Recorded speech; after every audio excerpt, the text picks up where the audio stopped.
कि क्रिया खा के कहा हो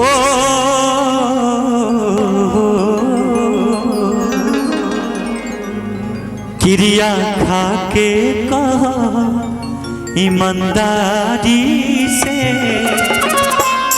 लड़की के शादी हो जाता कहीं और लड़का ओकरा प्यार में ओकरा गम में हमेशा डूबत रहेला। देखिए लड़का कहता कि अगर न मिलते इस जीवन में,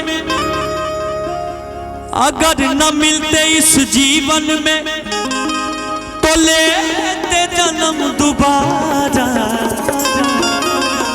जन्म जन्म का साथ है तुम्हारा हमारा, तुम्हारा हमारा। ये गाना पहले पूरा गाता प्रभात फिर जैसन जूनादेश हुई कि क्रिया खा के कहा ईमानदारी से, क्रिया खा के कहा ईमानदारी से। प्यार नहीं हरे तक रहे ससुरारी से, प्यार नहीं हरे तक रहे ससुरारी। क्रिया खा के कहा ईमानदारी से, क्रिया खा के कहा ईमानदारी से। प्यार नहीं हरे तक रहे ससुरारी से, प्यार नहीं हरे तक रहे ससुरारी से। लड़का कहता देखिए सारे शिकवे भुला के कहो, सारे शिकवे भुला के कहो। जो भी कहना है मुस्कुरा के कहो, जो भी कहना है मुस्कुरा के कहो।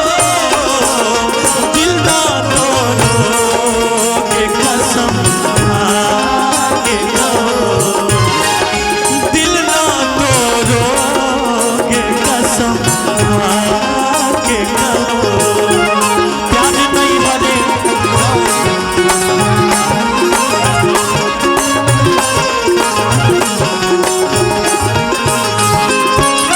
हमारे बड़े भैया धीरज भैया ओम साई राम छाछो भी गाँव की तरफ से 1000 रुपए का आशीर्वाद, बहुत बहुत प्यार, बहुत बहुत आशीर्वाद।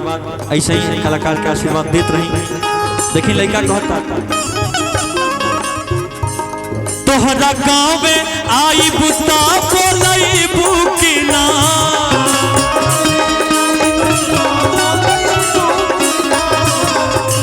करे जा अरे काहे के ऐसा प्यार कैलू कि आज कह सको तर कि सब झूठ है, सब बकवास है। तोहरा गाँव में आई बुता बोलई बुकिना।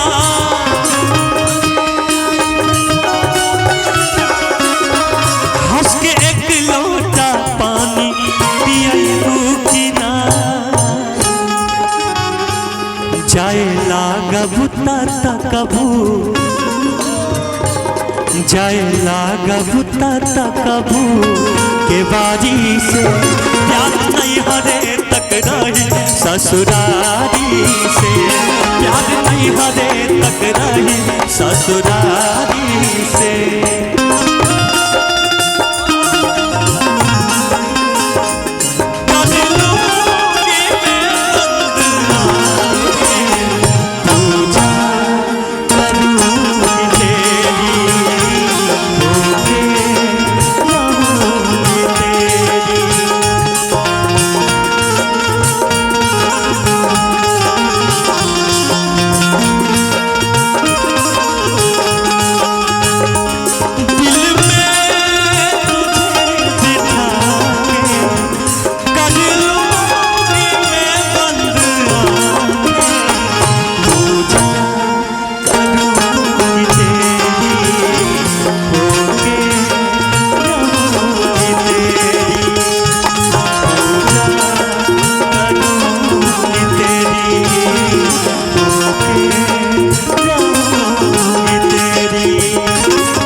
अगर न मिलते इस जीवन में, अगर न मिलते इस जीवन में, लेते जन्म दोबारा।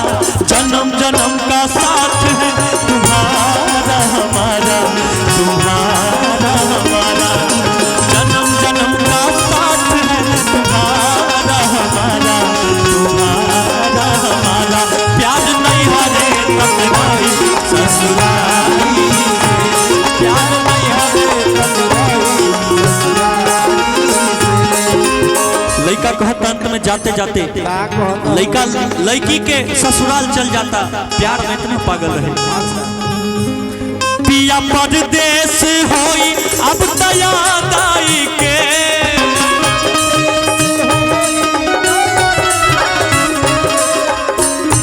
पिया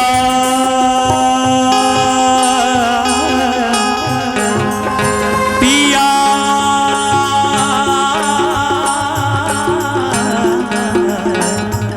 पिया पिया परदेश होई अब दया दाई के।